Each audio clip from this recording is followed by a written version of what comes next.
शबनम जी का टाइम थोड़ा फिक्स रहता है नहीं, मुझे क्या, मैं तो बैठा रहूं जब तक इंसाफ न मिल जाए शिक्षा मित्रों को हमारे साथ, तब तक बैठा रहूं दिन रात। मैं तो शबनम जी को दोबारा धन्यवाद देना चाहता हूं इस मंच से भी, क्योंकि इस मंच पे मेरी मुलाकात नहीं हो पाई कि जिस तरह से विकास कल्याण अधिकारी और व्यायाम शिक्षकों की भर्ती का रिजल्ट घोषित हो गया। अब मैं आपसे प्रार्थना करता हूं कि उनको नियुक्ति भी जल्द से जल्द दिलवा दीजिएगा।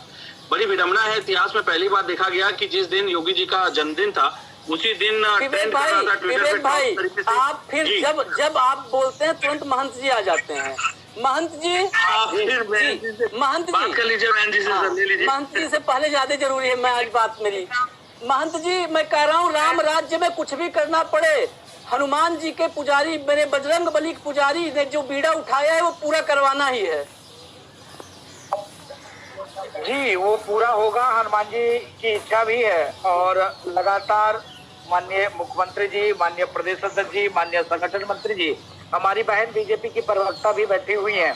ऐसा नहीं माननीय मुख्यमंत्री जी की इच्छा है, संगठन के प्रमुख लोगों की इच्छा है, लेकिन कुछ तमाम प्रकार की इसमें जो भी लोग चर्चा कर रहे थे मैं सुन रहा था, तमाम कुछ ऐसे पेज है जिनके नाते ही अटक रहा है। लेकिन मैं आपको उम्मीद दिलाता हूँ कि मेरे शिक्षा मित्र भाइयों का जो काम है, जो उनकी समस्या है वो समाधान होगा और माननीय योगी जी के नेतृत्व में ही समाधान होगा। माननीय प्रदेश अध्यक्ष स्वतंत्र देव सिंह जी के नेतृत्व में समाधान होगा, ये मैं आपको आश्वासन देता हूँ। चलिए महंत जी मैं आपके आश्वासन पर इंतजार करूंगा। महंत जी आपसे कुछ कहना चाहते हैं, हमारे साथी जो हैं जो पीड़ित हैं, अभय कुमार सिंह 18 बार ये मुख्यमंत्री से मिले हैं। महंत जी मैं यही सबसे बड़ी कि अगर हमारे मुख्यमंत्री ये मतलब इनकी पीड़ा नहीं समझेंगे तो फिर समझेगा कौन। अब अभय जी आप बोलिए। महंत जी कह रहे हैं कि पीड़ा आप लोग की सुनी जाएगी और लगातार मुख्यमंत्री से भी बातचीत कर रहे हैं। महंत जी आप बताइए कितना आपने किया है, मशक्कत की है, कितना गुहार लगाया है, महंत जी को बताइए। महंत जी प्रणाम।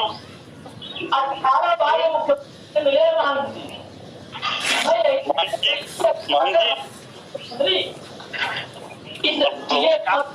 बोलिए आप बोलिए। महंत जी से भी मैं एक बार मिल चुका हूँ। मैं 7 फरवरी 2021 को महंत जी से भी मिला था। महंत जी का आशीर्वाद मिला था मुझे। और उसी दिन माननीय मुख्यमंत्री जी वहाँ अयोध्या जी में वहाँ हनुमानगढ़ी मंदिर पर आए भी थे। उसी मुख्यमंत्री जी के आने से 10 मिनट पहले मैं महंत जी से मिला था। महंत जी को मैंने ज्ञापन पे दिया था, मुख्यमंत्री जी के पास वो ज्ञापन गया थे, लेकिन वो ज्ञापन गया और ज्ञापन में अपर मुख्य सचिव से आवश्यक कार्रवाई के लिए उस पर अपेक्षा की गई थी। और ये जो पोर्टल पर जाता है तो अधिकारीगण क्या करते हैं, इसको ले जाकर सीधे बीएसए लखनऊ को दे देते हैं कि आप इस पर कार्रवाई करिए, और लखनऊ के बीएसए रिपोर्ट लगा देते हैं कि यह हमारे कार्यालय स्तर का मामला नहीं है और उसको कुंजित कर दिया जाता है। और उसके बाद इस पर कोई कार्रवाई नहीं होती है और ठंडे बस्ते में रस्सी में फेंक दी जाती है। समझा आपने महंत जी? अभय जी की इतनी बात से आपने समझा कि सारा प्रयास, क्योंकि आपकी जानकारी में होना जरूरी है महंत जी। जब आप कह रहे हैं कि हनुमान जी की इच्छा है, जी बोलिए अभय जी, आप बोलिए, अपनी बात रखिए। मैं 7 फरवरी को अंतिम ज्ञापन माननीय महंत जी को ही दिया था, हनुमानगढ़ी के महंत जी को, राजूदास जी को। तो वही हनुमानगढ़ी के ही महंत जी हमारे साथ हैं अभी, राजूदास जी ही है महाराज हमारे साथ। मैं महंत जी को ही प्रणाम करता हूँ, महंत जी को ही बताना चाहता हूँ कि महंत जी को याद होगा 7 फरवरी को महंत जी मैं आपसे मिला था और आपको मैंने ज्ञापन दिया था और आपने मेरा ज्ञापन उस दिन मुख्यमंत्री जी को भी दिए थे और पोर्टल पे मेरे आया है, मेरे पास सूचना भी आई है। जी और ठीक है। अभय भाई मैं आपकी बात को मैं महंत जी से समझ करके समझा करके जवाब लेता हूँ कि महंत जी जो आपके प्रयास है ना, आपकी कवायद, आपका प्रयास जो आप नेक मन से कर रहे हैं मुख्यमंत्री से लगातार बात, उसका देखिए अभय जी ने बताया, अभय सिंह बता रहे हैं कि उसका अंजाम कैसे होता है। आपने तो दे दिया ज्ञापन, उन्होंने रख लिया, उन्होंने आगे एसीएस को दे दिया, अब वो बीएसए के पास पहुंचते हुए वाया बीएसए फाइनल अंजाम उसका डस्टबिन। ये ऐसे, हाँ, ये चीज महंत जी आप एकदम अब सोच लीजिए कि इन लोगों कैसे ये लोग आपके सारे प्रयास को डस्टबिन में डालने का काम कर रहे हैं ये लोग, ये अधिकारी। इस बार इस विषय को भी रखिए सर, इसका रिकॉर्ड है मेरे पास में, पोर्टल पर इसका जवाब आया है। हाँ, महंत जी बता रहे हैं कुछ, अभय सिंह जी, महंत जी बता रहे हैं आगे। हाँ जी, मैं साधुवाद देता हूँ अभय भैया को। अभय जी ने हमको ज्ञापन दिया था, मैंने माननीय मुख्यमंत्री जी हाँ, मैं आऊंगा आपके पास भट्ट साहब। है कि अधिकारी इस विषय को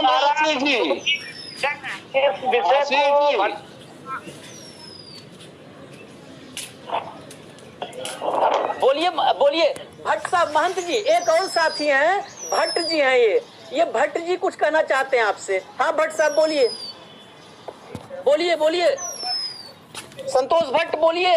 नहीं भट्ट जी वेट कर लीजिए 2 मिनट। आशीष जी आवाज आ रही है हमारी? हाँ आ रही आवाज, बोलिए। हाँ। मैं ये चाहता हूँ आशीष जी, हाँ। मैं शबनम जी से एक प्रश्न करना चाहता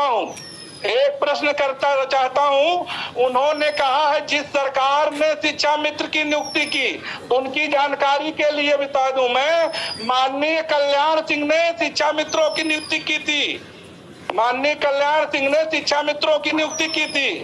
और मैडम को एक बात और बता दूं मैं, मैडम ने कहा कि उम्र के साथ प्रतियोगिताएं होती हैं, तो आप बताइए आप परीक्षा ISPCS की दोबारा क्यों नहीं कराते हो? लेखपाल को आप SDM बना देते हो, किस बेस पे?